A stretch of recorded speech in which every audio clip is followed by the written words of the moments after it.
Hello and welcome. You're watching India Market Open. It's been an exciting week, guys. It's Friday finally, and it was a day of records of sorts from the US to Japan to India. All markets hitting record highs. What a blockbuster 24 hours it has been for anyone who tracks, trades or reports or looks at markets across the world. The Nikkei closed at all-time highs. The S&P 500 closed at all-time highs, and our very own Nifty closed at all-time highs. There's a bit of a common ring to India, Nvidia. It kind of seems similar, right? Oh, the gains that are you saying because you're Niraj? I didn't think of that, but yeah, there is a small ring to that as well. Yeah, but quite stunning really what's happening out there in the world, and quite stunning as to the fervor around India. Chris Wood's note, latest that has come out, speaks about or reiterates the 10 trillion market mark and how India is the best market from a medium-term perspective. Lots working. Stunning. Stunning is definitely the word to describe what's been happening, and we'll just take you through all of that. So, new highs on the S&P 500, all US indices up in the green with a solid gains at that. The Dow, Nasdaq, of course, and it's all about Nvidia. Nvidia, after a big run-up yesterday and monster quarterly results, has again run up 16%. It has now become the most valued company, the largest company as per market cap in the United States. Has beaten all of its magnificent 7 peers, its mega caps or whatever else you might call it. So the chip maker who's on the AI bandwagon has just stormed the world. And just hang on for a little bit on this segment, because at the end of it, we're going to tell you how you can invest or, get onto the Nvidia bandwagon if you wanted to. But right, that's the story as far as the US markets goes. Data also came in yesterday, and that was an important bit. This was jobless data, which fell to 201,000 last week versus an estimate of 216,000 jobs. So your joblessness is, growing at a slower pace than expected. Again, an indicator of a hotter US economy and a stronger US economy. So we come back to that whole question about rate cuts, etc. That seems to be moving behind, but markets don't seem as bothered. You've had a slew of comments overnight from Fed officials saying that hang on, wait, there might be some cautiousness as far as rates are concerned. Look at the US 10-year also, and that's projecting that kind of nervousness as far as rates are concerned. So 4.3% on the back of rate cut uncertainty. You've settled a little firmer there. And not to take away from what's happening in markets, at least on the equity side, completely positive flow. Asia, let's just pull up Asia, and Japan is shut today for a holiday on the emperor's birthday. The rest of Asia opened fairly comfortably. Right now you have mixed cues, and like we said, the Nikkei closed at all-time record highs yesterday. So a decent setup as far as India is concerned. Yeah, and resilient economic activity, right? The flash PMI data yesterday just leading to this kind of positive momentum. And I may be in a minority who somehow saw a silver lining in the MPC minutes as well, because there's so much chatter around just one focus about rate cuts. I know cities said that post the MPC minutes, they have pushed out the rate cut assumptions to, I think, October or thereabouts. But I don't know. I mean, who knows if the Fed acts, and I know the Fed is not likely to act based on all the comments that we're getting.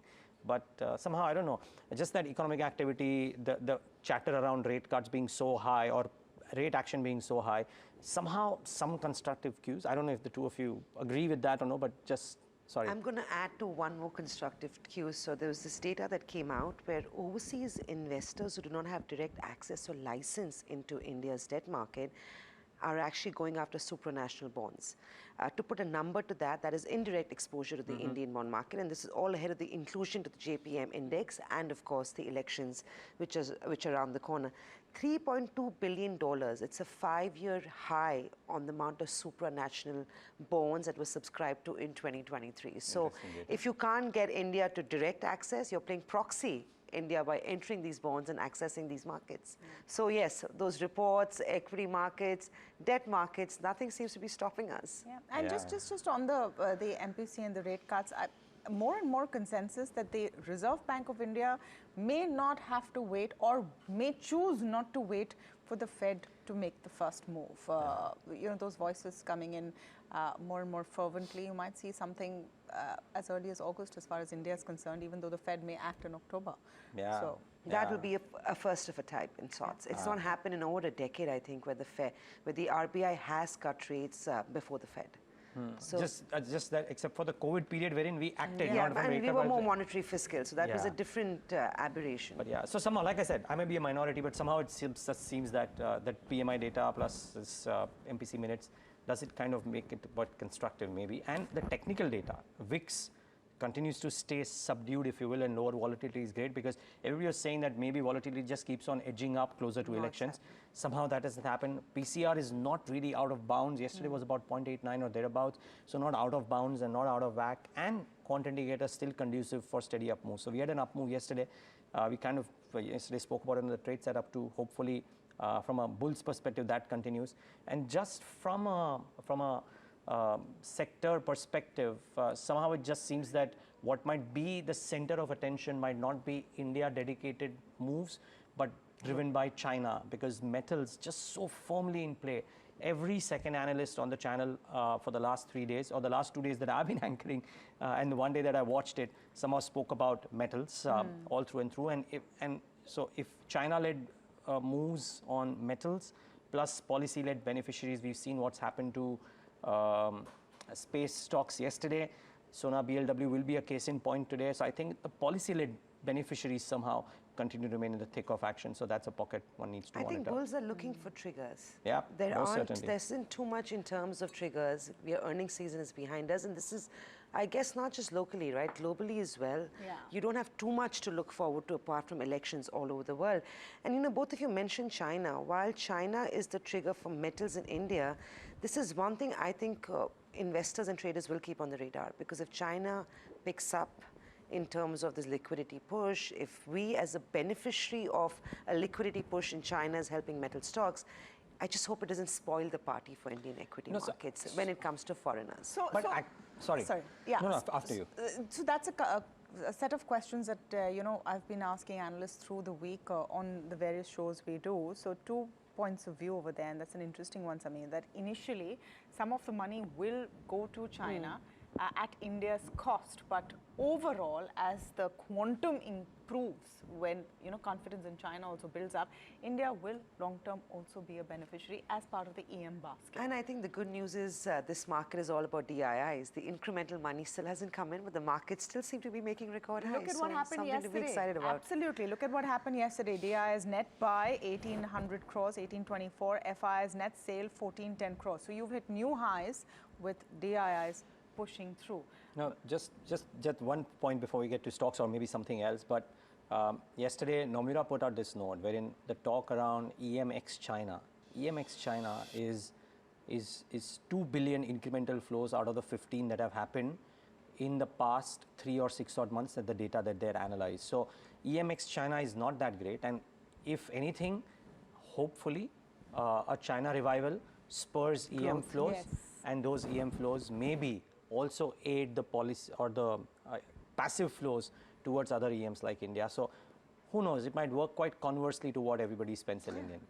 Well, yeah, like we said, bulls have a mind, the markets have a mind of their own. We will choose to see the glass as half full or half empty. But for now, it's looking great. It's been a very strong run.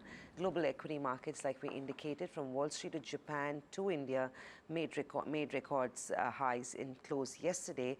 This morning, GIF Nifty is indicating to another positive start. So lots of Friday cheer potentially could be on the street. We can't rule out consolidation, but for now, it looks like it could be a pretty good start in early trade. Earnings are pretty much behind us, so now the focus is seeming to be largely fundraising for a lot of companies back home. We'll start by taking you through the big stocks and news that we are tracking this morning. The first one on my list is Vodafone Idea. They've, of course, reported to the exchanges that they will be conducting a board meeting on the 27th of Feb to consider fundraising plans.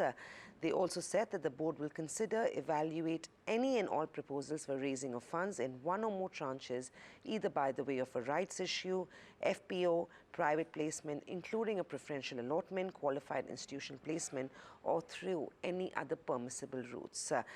Watch out for this one. This could be in focus.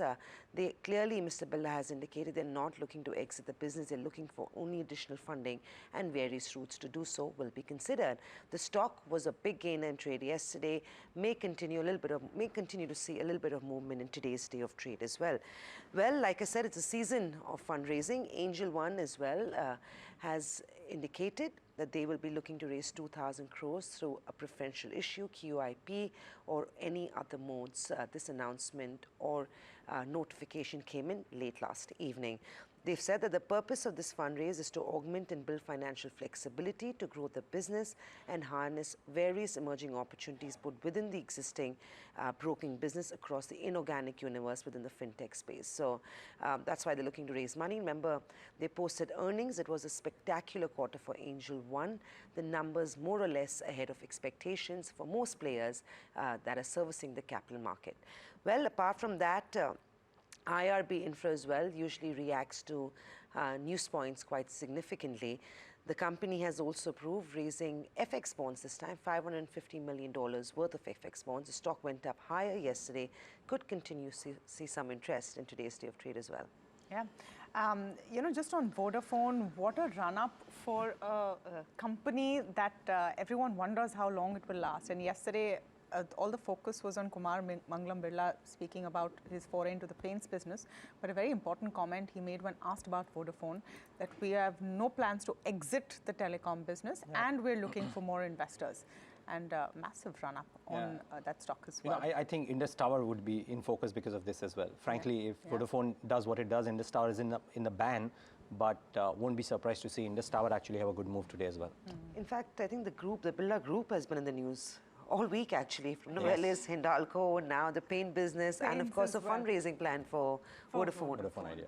Well, IRCTC, another stock that is on our radar today, they have gotten into a pact with Bundle Technologies, that's the company that runs Swiggy, for supply delivery of pre-ordered meals. And I found this quite interesting. So the first phase of supply to include Bengaluru, Bhubaneswar, Vijayawada and Visakhapatnam stations. So you can essentially get your pre-ordered meals at these stations from Swiggy via IRCTC. And an interesting move for a company that has definitely shown promise in not just sticking to the lines of what its mandate is. And that stock, say, over the last 3 months has been up about 33-34%. So definitely one that I would watch. Pratap Snacks is the other one. I mean, the snack attacks on Pratap Snacks are never ending. So they have issued a clarification to a newspaper report that said that ITC is looking to buy a 47% stake, but through Peak XV. Now, Pratap Snacks has denied that it's not in any negotiations with ITC for stake sale.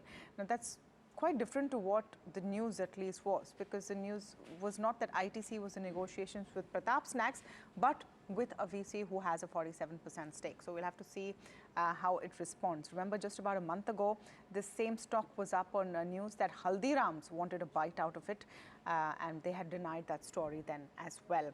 Just the third stock that I have on my radar is a company called Paisa Low Digital. Now, it's a small cap NBFC company.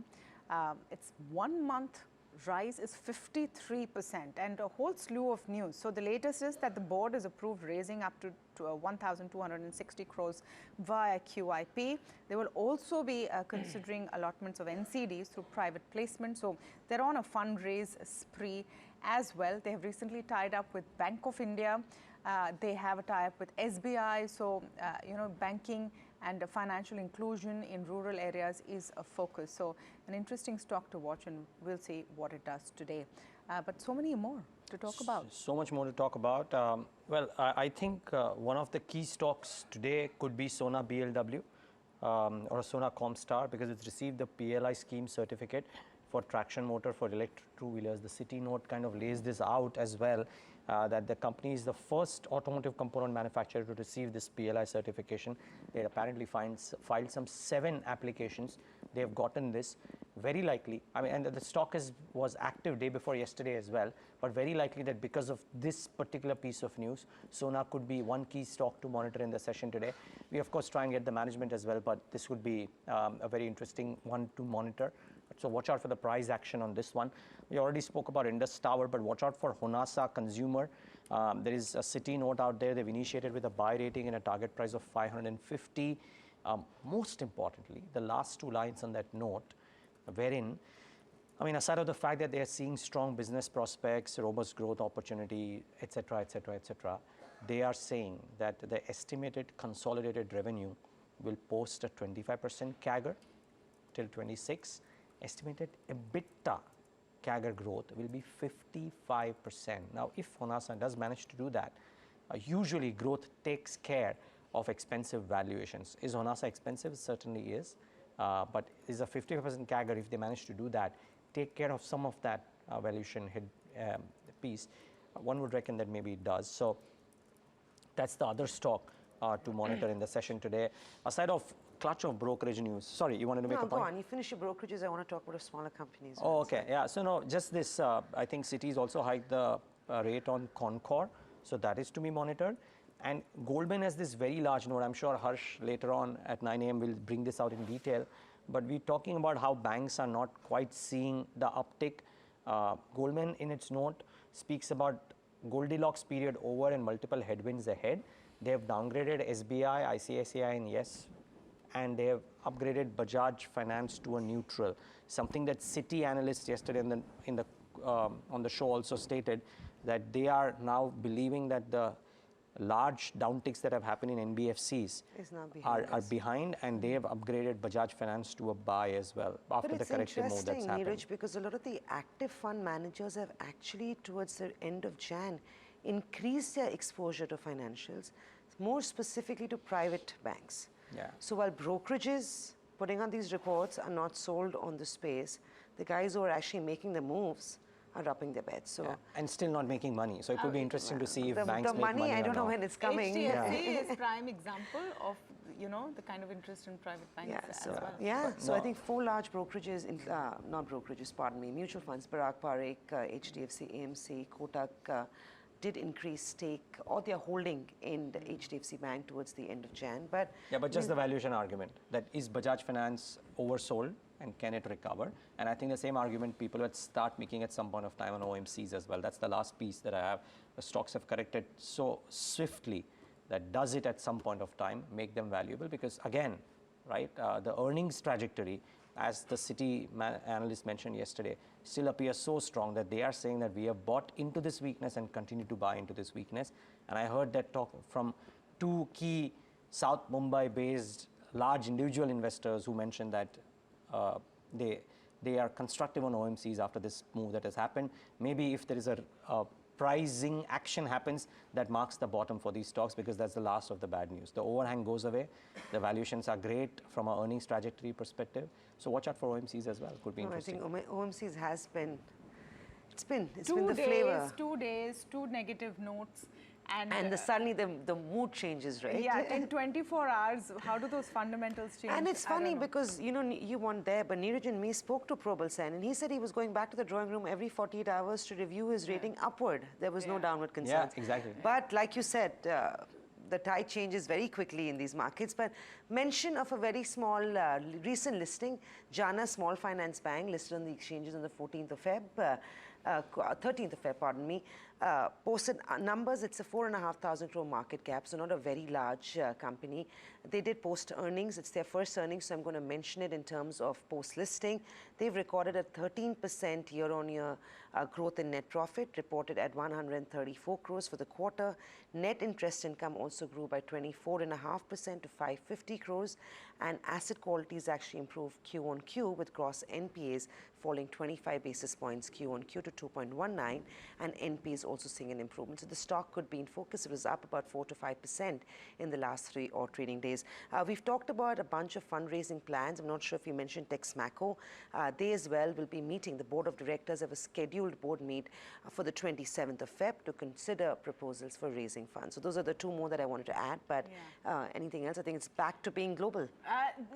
Yeah, just only because the Nvidia story, I think, is astonishing and deserves a little more time in terms of what it's done, and so many questions over there.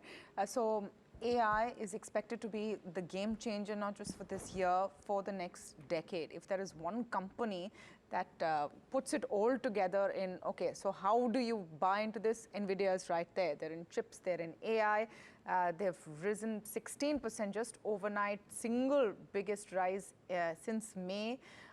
265% increase in revenues in Q4, year on year. It's ridiculous. Management continues to be positive.